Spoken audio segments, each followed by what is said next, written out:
그러므로 이제 그리스도 예수 안에 있는 자에게는 결코 정죄함이 없나니 이는 그리스도 예수 안에 있는 생명의 성령의 법이 죄와 사망의 법에서 너를 해방하였음이라. 율법이 육신으로 말미암아 연약하여 할 수 없는 그것을 하나님은 하시나니 곧 죄로 말미암아 자기 아들을 죄 있는 육신의 모양으로 보내어 육신의 죄를 정하사 육신을 따르지 않고 그 영을 따라 행하는 우리에게 율법의 요구가 이루어지게 하려 하심이니라. 육신을 따르는 자는 육신의 일을, 영을 따르는 자는 영의 일을 생각하나니 육신의 생각은 사망이요 영의 생각은 생명과 평안이니라. 육신의 생각은 하나님과 원수가 되나니 이는 하나님의 법에 굴복하지 아니할 뿐 아니라 할 수도 없음이라. 육신에 있는 자들은 하나님을 기쁘시게 할 수 없느니라. 만일 너희 속에 하나님의 영이 거하시면 너희가 육신에 있지 아니하고 영에 있나니 누구든지 그리스도의 영이 없으면 그리스도의 사람이 아니라. 또 그리스도께서 너희 안에 계시면 몸은 죄로 말미암아 죽은 것이나 영은 의로 말미암아 살아있는 것이니라. 함께 읽겠습니다. 예수를 죽은 자 가운데서 살리신 이의 영이 너희 안에 거하시면 그리스도 예수를 죽은 자 가운데서 살리신 이가 너희 안에 거하시는 그의 영으로 말미암아 너희 죽을 몸도 살리시리라. 여러분, 믿음의 사람도 낙심하고 좌절할 수 있습니다. 우리 같은 믿음의 사람도 때로는 무너지고 넘어지기도 합니다. 우울증과 공황장애가 찾아올 수도 있습니다. 사실 우리의 믿음의 선배들도 이런 어려움을 겪었습니다. 어거스틴, 그리고 루터, 스펄전 목사님과 같은 위대한 믿음의 선배들도 나도 영혼의 깊은 밤을 보냈다라고 고백하는 그런 이야기들을 들었습니다. 뿐만 아니라 바울 역시도 오늘 본문 이전에 7장에서 이렇게 고백하죠. 오호라, 나는 곤고한 자로다. 이 사망의 법에서 누가 나를 건져내랴라고 이야기하면서 자신도 영혼의 깊은 밤에 있었다라고 그런 내적인 고민과 갈등을 솔직하게 보여주고 있습니다. 오늘 여러분 가운데 있는 내적인 갈등과 영혼의 깊은 밤은 무엇입니까? 때로는 폭풍처럼, 때로는 광야처럼 우리의 삶을 뒤흔들어서 우리도 모르게 영혼 깊은 밤에 들어가고 있을 때가 있을 것입니다. 형제들은 깊은 동굴로 들어가서 나 혼자만의 시간을 갖고 싶은 은신의 시간을 보내고, 우리 자매님들은 그럴수록 시끄러운 광장에 나와서 더 시끄럽게 떠들면서 여러분의 깊은 아픔들을 고백하고 있지 않습니까? 그렇다면 오늘 이 예배를 통해서 주시는 하나님의 은혜로 말미암아 우리 마음속에 있는 영혼의 깊은 밤이 지나가고 하나님이 주시는 위로와 소망을 얻기를 예수님의 이름으로 축원합니다. 우리 이 마음을 담아서 1절의 말씀을 힘차게 한번 읽어보겠습니다. 그러므로 이제 그리스도 예수 안에 있는 자에게는 결코 정죄함이 없나니. 뭐라고요? 결코 정죄함이 없나니. 여러분, 이 말씀은 바울이 직접 경험한 복음의 자유와 해방의 기쁨을 선언하고 있는 것입니다. 바울 역시도 빛 가운데에서 예수님을 만나고 나서 영혼의 해방과 자유와 기쁨을 누리게 되었습니다. 이것은 복음이 주는 참된 자유와 해방을 느껴본 사람만이 외칠 수 있는 선언인 것입니다. 결코 정죄함이 없나니, 이게 아니라 결코 정죄함이 없나니라는 확신의 말을 고백하고 있는 것입니다. 왜냐하면 바울은 정죄의 법정에서 해방의 마침표를 찍어주시는 하나님의 은혜를 경험하게 되었기 때문입니다. 여러분, 우리가 잘 아는 것처럼 바울은 어떤 사람이었습니까? 바울은 예수 믿는 자들을 잡아서 죽이기로, 핍박하기로 최선을 다했던 우두머리와 같은 그런 사람이었습니다. 하지만 바울은 예수를 만난 뒤에 자신이 씻을 수 없는 죄를 지었다라는 것을 깨달았습니다. 자신의 인생이 더럽다, 자신의 인생이 정말 하나님 앞에서 범죄한 인생이었다라는 것들을 깨닫게 됩니다. 그리고 나서 어떻게 그의 삶이 전개가 됩니까? 예수 믿는 사람이나 유대인에게나 모두에게 의심받고 거절당하는 그런 상황이었습니다. 예수 믿는 사람들도 바울을 받아주기가 무섭죠. 함께 예수 믿는 자들을 핍박했던 유대인들은 변심한 바울을 보면서 그를 받아들일 수가 없었습니다. 이쪽 저쪽 갈 곳이 없는 그런 상황 속에서 바울은 너무나 낙심했을 것입니다. 그러나 우리 하나님은 바울을 정죄하지 않았습니다. 정죄 법정에 우두커니 세워놓고 너 사형이라고 이야기하지 않고 오히려 무죄라고 하나님의 은혜를 부어주셨습니다. 뿐만 아니라 바울을 다시 사명자로 부르시고 이방인의 사도로 삼아 주셨으니 여러분, 이 놀라운 은혜가 얼마나 감사한 것입니까? 우리가 그리스도 예수 안에서 정죄함을 받지 않는다는 이 사실이 바로 그만큼 크고 놀라운 것입니다. 여러분, 하나님도 우리를 정죄 법정에서 마귀가 검사가 되어서 누구누구는 이런 잘못을 했습니다, 이런 잘못을 했기 때문에 영원한 사형에 합당합니다라고 우리를 정죄할 때 그리스도 예수께서 우리의 변호사가 되어서 우리를 변호하시고 그 정죄 법정에서 하나님을 우리를 무죄라고 선언해 주실 것입니다. 여러분, 이런 관점에서 1절의 말씀을 볼 때 바울의 확신과 기쁨을 느낄 수 있지 않습니까? 그냥 우리가 무심코 읽었던 1절의 말씀은 정말로 놀라운 복음의 자유와 해방의 기쁨을 선언하고 있는 것입니다. 바울은 확신과 환희 속에서 이 복음을 선언하고 있는 것입니다. 여러분, 우리 역시 그리스도의 법정 앞에 섰을 때에 결코 정죄함이 없다는 확신과 감사로 나아가야 될 줄 믿습니다. 여러분, 그런데 우리는 어떻게 살아가고 있습니까? 우리 스스로 우리를 정죄하지 않습니까? 나는 안 돼. 나는 할 수 없어. 나는 이제 끝났어. 나는 죽었어. 우리는 아무것도 할 수 없을 거야. 스스로 정죄하는 분들이 있을 수 있습니다. 그리고 또 누군가를 정죄하면서 저 사람은 안 돼. 끝났어. 바울 저 사람은 끝났어. 바울은 안 돼. 누구누구는 안 돼라고 정죄하고 있는 분들이 있지 않습니까? 그렇다면 우리를 자유케 하고 정죄하시지 않는 하나님의 은혜를 기억해야 할 것입니다. 그럴 때 우리는 더 이상 정죄받거나 누군가를 정죄하는 인생이 되지 않을 거예요. 오히려 참 자유와 기쁨 때문에 감사와 기쁨이 넘치고 또 정죄받고 아파하고 억눌려 있던 어떤 인생들에게 참 자유와 해방을 전하는 기쁨의 사람들이 될 줄 믿습니다. 여러분, 그런데 우리의 생각과 의지대로 살아갈 때 우리는 하나님의 뜻대로 살 수 없다는 것을 많이 경험했습니다. 여러분, 이것이 얼마나 어려운 건지는 저와 여러분이 이미 경험적으로 알고 있습니다. 혹시 여러분들 중에 하나님의 뜻대로 나는 살지 않을 거야 라고 마음에 굳게 결심을 한 분들이 있습니까? 없죠. 사춘기 자녀처럼 나는 아빠 엄마 말을 듣지 않을 거야 라고 이야기하는 그런 영적 사춘기를 겪고 있는 분들은 아마 없을 겁니다. 적어도 이 수요 예배에 나온 여러분들이라면 나는 하나님의 뜻대로 살고 싶습니다, 나는 몸부림쳐서라도 하나님의 뜻대로 살고 싶습니다라는 믿음의 고백과 성숙함을 가진 분들일 거예요. 그런데 그럼에도 불구하고 우리는 하루에도 12번씩 넘어집니다. 하나님의 뜻대로 살아가고 싶고 하나님이 주신 자유와 기쁨으로 살아가고 싶은데 불안과 염려와 짜증, 또 우리 마음속에 얼마나 분노가 많이 있습니까? 아마 여러분은 이 예배를 끝나고 돌아갈 때도 분노할지 몰라요. 그래서 우리의 마음을 잘 지켜야 할 것입니다. 여러분, 우리의 마음으로는 하나님의 뜻대로 살고 싶지만 우리의 연약한 육신과 우리의 죄의 습관이 하나님의 뜻대로 살아가지 못하게 합니다. 왜냐하면 우리는 아주 심각한 죄의 중독에 빠져 있기 때문이죠.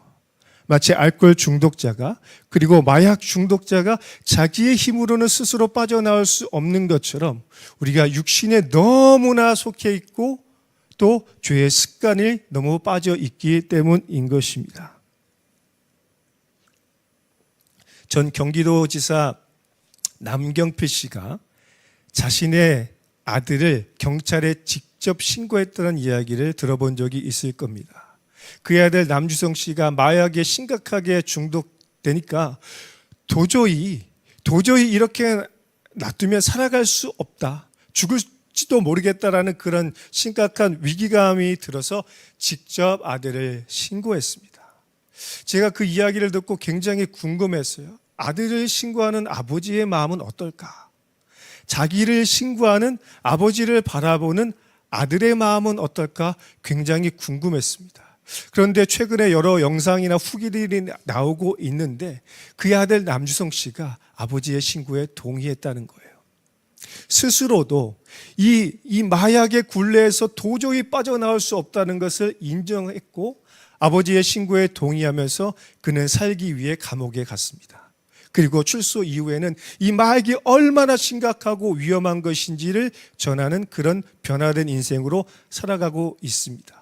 어떤 인터뷰 영상을 보니까 아직도 자신이 없다라고 솔직하게 고백하는 그의 모습을 보았습니다. 여러분, 이처럼 우리는 육신이 너무나 강해서 우리의 의지로는 우리의 육신의 연약함을 이길 수가 없습니다.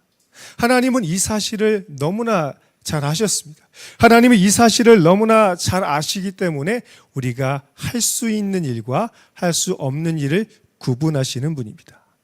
하나님은 우리가 할 수 있는 일에 대해서는 최선을 다해서 몸부림쳐 싸우기를 원합니다.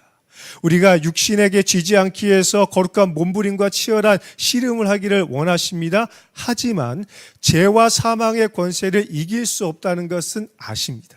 그래서 하나님께서 친히 죄와 사망의 권세를 해결해 주셨습니다. 그것이 무엇일까요? 우리 2절의 말씀을 같이 읽어보겠습니다. 시작.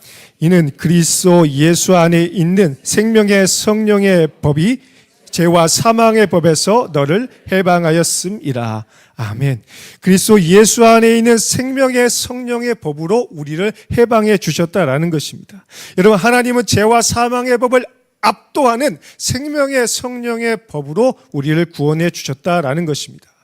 여러분, 아담 이후로 모든 사람이 이 죄와 사망의 법의 노예가 되었습니다. 죄와 사망의 법에 그 사실에 칭칭칭 묶여가지고 계속해서 정죄의 법정으로 끌려가고 사망 선고를 받아서 저 지옥 무적갱으로 끌려가는 그런 인생을 살았습니다. 모든 인생이 발버둥 쳤지만 이 죄와 사망의 사실을 아무도 끊을 수 없었습니다. 그래서 하나님이 직접 주 예수 그리스도의 십자가 보혈의 은혜와 생명의 성령으로 단칼에 그것을 끊어 주신 것입니다. 이것이 복음입니다.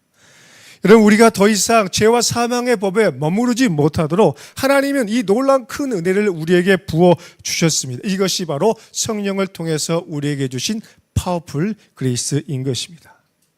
여러분, 우리가 이 해방의 기쁨을 누리게 된 것은 그냥 된 것이 아니죠. 하나님 편에서 위대한 대가 지불이 있었다는 것을 기억해야 합니다. 우리의 절망에 해답을 주시기 위해서 주님께서 직접 찾아오셔서 이 문제를 해결해 주셨습니다. 그것이 무엇입니까? 우리가 이야기하는 바로 예수 그리스도의 성육신과 십자가의 대속인 것입니다.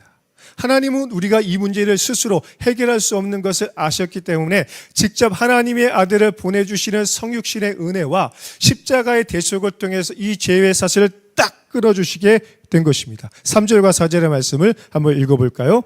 율법이 육신으로 말미암아 연약하여 할 수 없는 그것을 하나님은 하시나니 곧 죄로 말미암아 자기 아들을 죄 있는 육신의 모양으로 보내어 육신의 죄를 정하사 육신을 따르지 않고 그 영을 따라 행하는 우리에게 율법의 요구가 이루어지게 하려 하심이니라. 하나님은 이처럼 우리의 연약한 육신이 죄와 사망의 법을 이길 수 없다는 것을 아시죠. 사실 우리의 육신과 우리의 의지는 이미 병들어 있는 상태입니다. 하나님의 뜻대로 살기에는 전적으로 무기력하고 무능력한 그런 상태에 있는 것입니다. 여러분, 병에 걸린 사람이 어떻게 일어나서 활기를 칠 수 있겠습니까? 여러분도 몸살만 걸려도 아이고 하면서 죽 먹는 것도 힘겨워가지고 어려워하지 않습니까? 우리의 육신이 바로 그런 상태인 것입니다.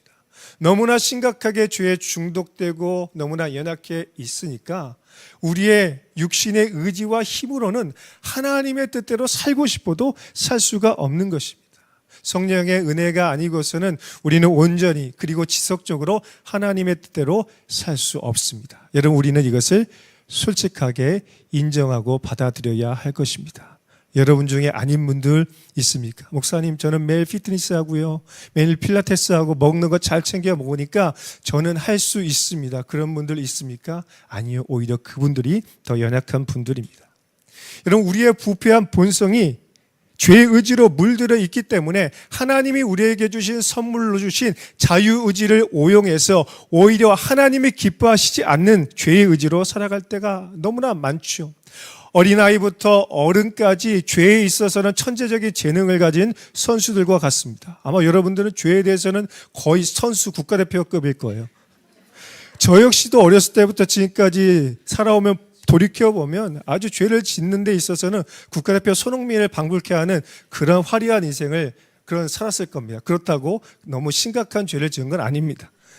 우리 모두가 이렇게 죄에 대해서는 정말로 누가 가르쳐 주지 않아도 잘합니다. 오히려 그게 자연스럽죠. 왜? 그게 육신의 본능이니까. 하지만 하나님은 우리가 이 육신의 본능이 아닌 성령의 생각대로 살아가기를 원하십니다. 육신의 본능이 아니라 하나님의 뜻대로 살기를 원하십니다. 하지만 우리의 인간적인 힘으로는 할 수 없다는 이 절망적인 상태인 것을 아시고 해답을 보내주셨다고 했죠. 그것이 무엇입니까? 하나님의 아들 예수 그리스도가 절망에 대한 해답으로 이 땅에 오신 것입니다. 이런 점에서 예수님의 성육신은 우리의 인생의 해답의 시작점이고 예수님의 순종은 우리가 이루지 못한 해답입니다. 그리고 예수님의 십자가의 죽음과 부활은 우리 인생의 해답의 완성인 것입니다. 모든 것이 하나님의 전적인 은혜입니다. 사랑하는 여러분, 하나님의 은혜는 이처럼 강력하고 놀랍습니다. 아주 위대하고 크십니다. 우리가 해결할 수 없는 모든 문제를 예수 그리스도를 통해서 해결해 주셨습니다. 그러므로 우리 인생의 모든 절망은 사라졌습니다. 해답이 주어졌습니다. 그 해답대로 풀면 되는 거예요. 공부 잘하는 사람들은 그 원리에 따라 하는 거예요. 하지만 공부 못하는 사람들의 특징은 나만의 방법을 고집해요. 공식이 있는데 내가 새로운 공식을 만들어내겠다라는 천재적인 발상을 합니다. 시험 답안지를 가져오면 그 점수는 모두가 놀랄 만한 점수인 것이죠. 하나님이 주신 해답지는 무엇입니까? 예수 그리스도.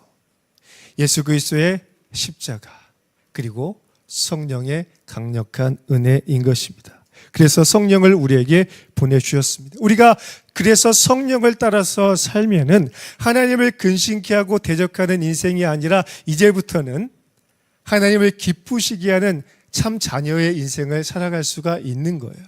여러분, 하나님을 기쁘시게 하는 삶을 살고 싶죠? 우리는 하나님을 기쁘시게 하는 삶을 살고 싶습니다. 그런데 지금까지 못했던 건 뭐예요? 내가 하나님의 자녀다운 마음이 아니라 세상의 자녀와 같은 마음으로 살아갔기 때문인 것입니다. 바로 우리 마음 속에 성령의 생각이 아닌 또 다른 마음, 육신의 의지를 따라 살아갔던 것입니다. 오늘 여러분의 마음속에 계속해서 치열한 갈등이 있을 겁니다. 계속해서 그렇잖아요. 수요예배 올까 말까. 오늘 강영구 목사가 설교한다는데 은혜를 줄까 말까 고민되네. 올까 말까. 이 자리에 오신 분들은 그 해답을 얻고 오신 분들, 못 오신 분들은 다음에 꼭 오세요.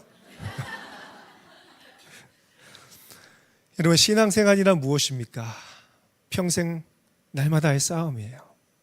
성령의 생각과 육신의 생각이 날마다 싸우는 거예요. 하나님의 거룩한 뜻대로 살 것이냐, 아니면 내 육신의 본성대로 살 것이냐, 날마다의 싸움인 것입니다. 여러분, 사실 우리가 예수님을 믿는다고 해서 하루아침에 우리의 습관과 습성이 변화됩니까? 우리가 예수님을 만났고 CES도 했고 예수 이름의 비밀도 했고 순례배도 잘 드리고 그러는데 여러분 변화되십니까? 그렇다면 지금의 여러분의 모습은 그렇지 않을걸요? 여러분의 가족들이 바로 알고 있는 여러분의 모습처럼 그렇게 살아가고 있지 않을걸요? 저 역시도 마찬가지입니다.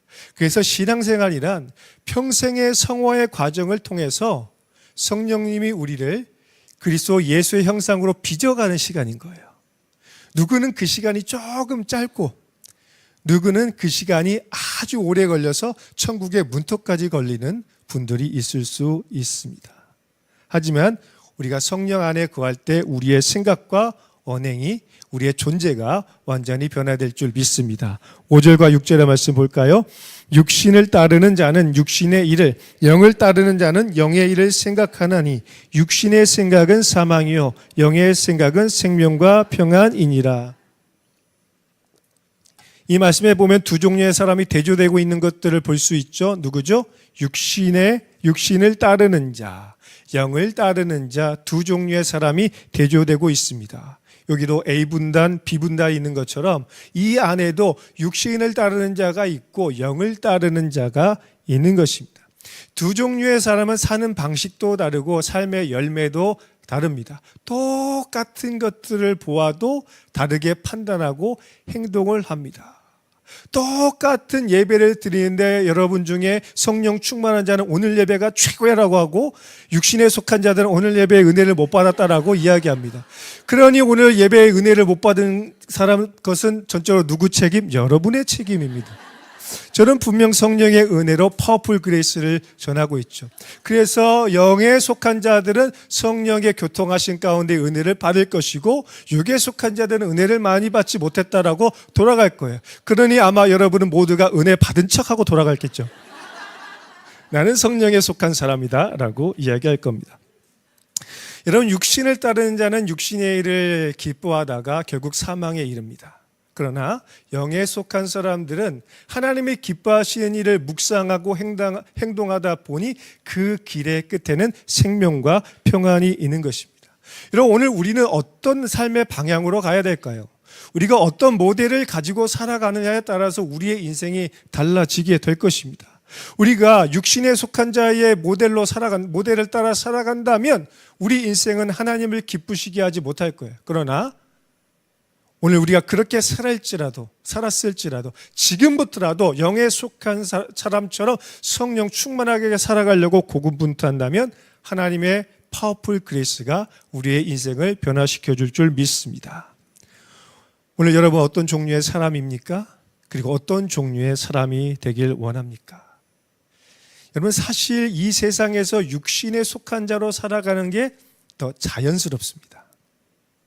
그리고 사실 육신에 속한 사람으로 살아가는 게 더 즐겁고 재밌을 겁니다.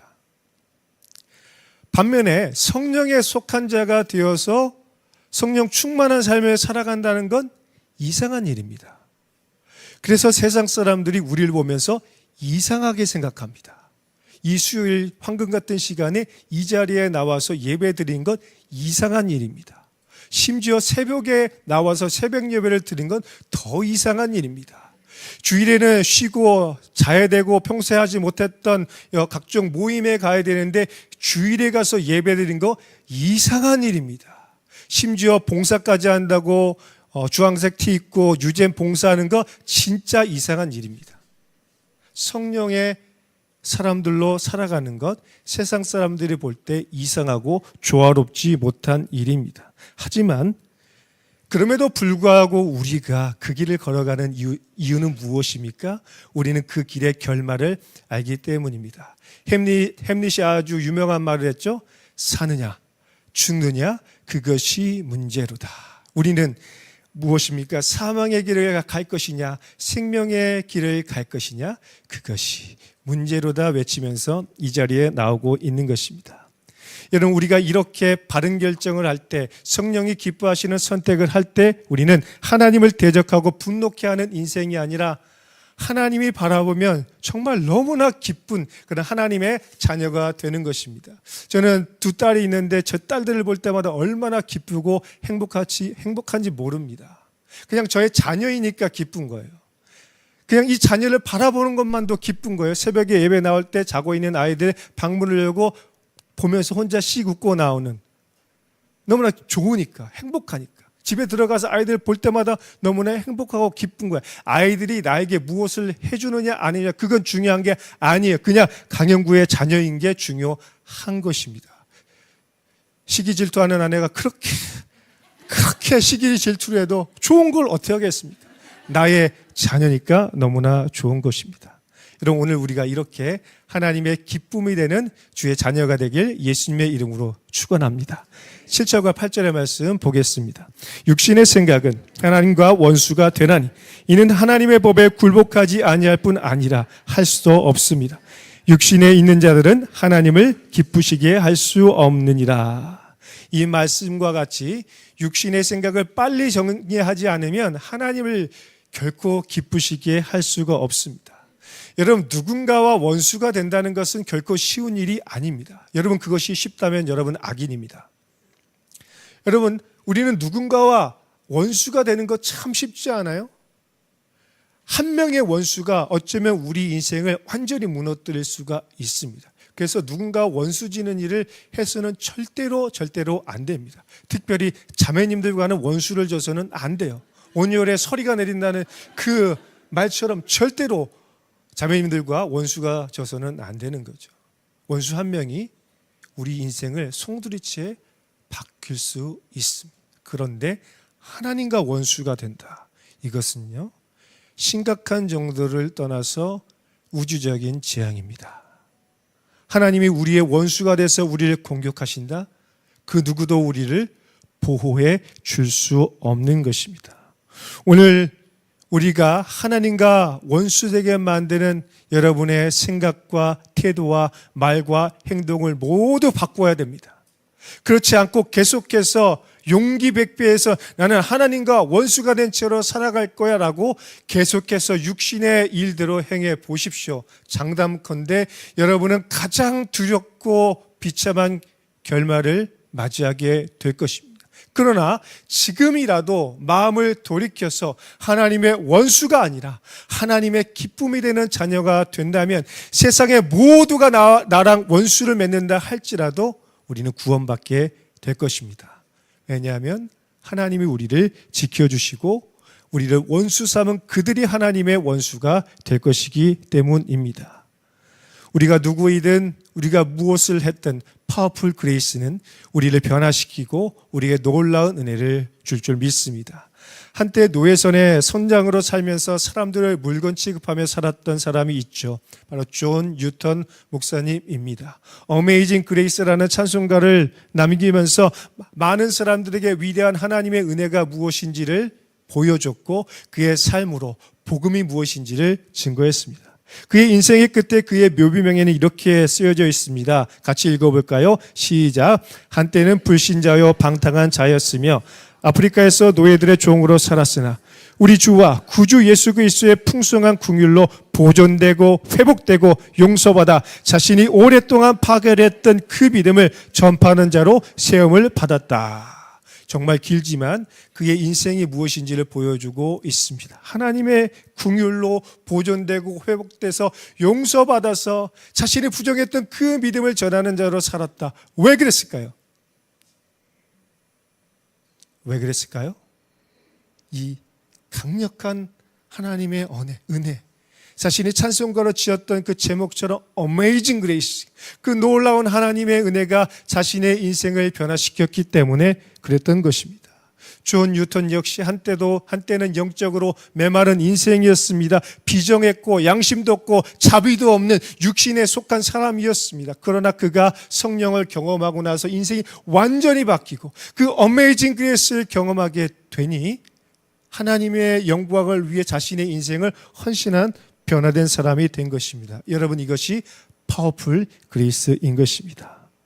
사랑하는 여러분, 오늘 우리 역시도 우리 안에 있는 육신의 생각을 정리해야 할 것입니다. 우리 안에 있는 교만과 나태와 분노와 정욕과 질투와 탐식과 불순종의 그 모든 육신의 생각을 다 내려놓고 하나님이 기뻐하시는 생각을 해야 할 것입니다. 이 모든 것들은 마귀가 기뻐하는 생각입니다. 우리가 이 생각을 하고 이 행동을 할 때마다 마귀의 에너지가 계속해서 강해져서 파워풀해질 거예요. 그래서 우리를 더 얼감할 거예요. 더 우리를 붙잡을 거예요. 우리를 더 죄와 사망의 늪으로 우리를 이끌어 갈 것입니다. 그래서 우리에게 필요한 건 하나님, 나는 힘이 없습니다. 내 힘으로는 이길 수 없으니 성령의 강력한 능력, 파워풀 그레이스를 내게 부어주옵소서라고 간구해야 할 것입니다. 그럴 때 우리 마음속에 불쑥불쑥 찾아오는 육신의 생각과 죄된 습관들을 이길 수 있는 힘과 의지가 생길 거예요. 계속해서 내가 그 유혹을 받아 하나 유혹에 넘어가고 싶은데 그럴 때마다 성령의 생각이 우리의 생각을 지배하고 성령이 우리의 삶을 붙잡아 주셔서 주께서 원하시는 삶을 살게 하는 거예요.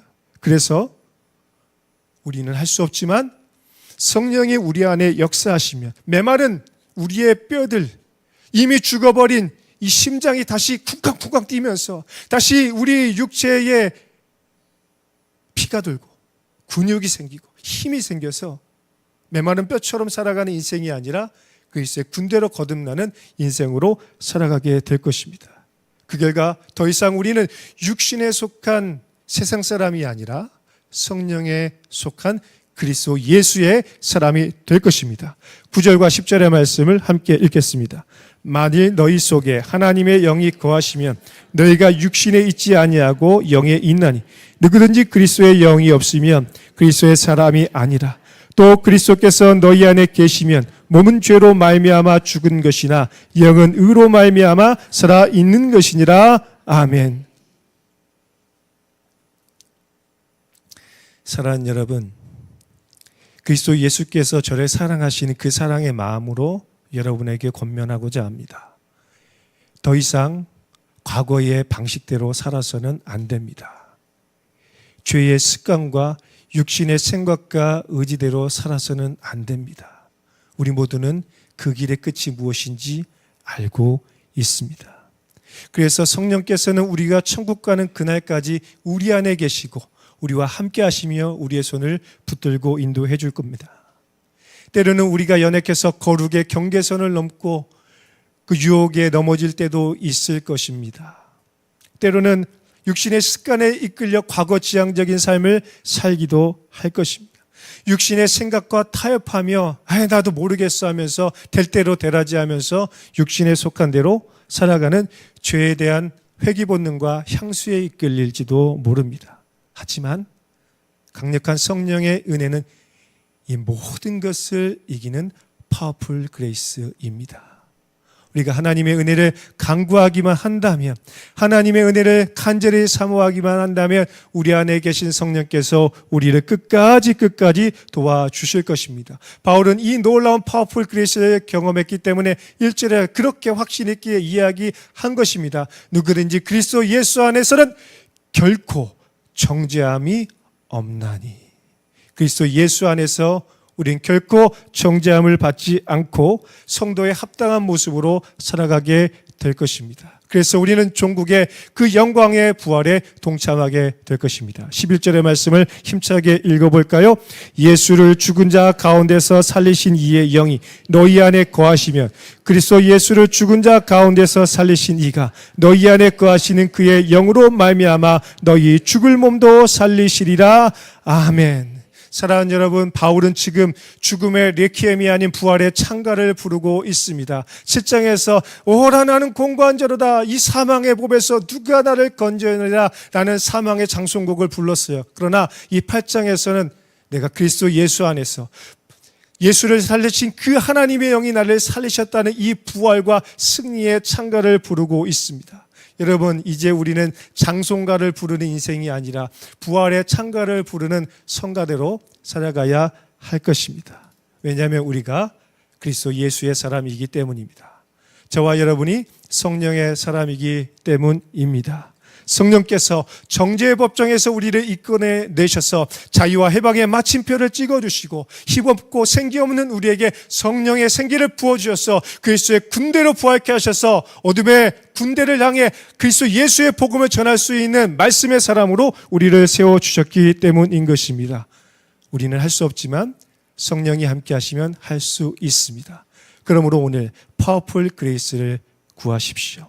우리를 구원하신 어메이징 그레이스와 우리에게 승리와 능력을 주시는 파워풀 그레이스가 우리의 인생을 완전히 새롭게 해주실 줄 믿습니다. 함께 기도하겠습니다.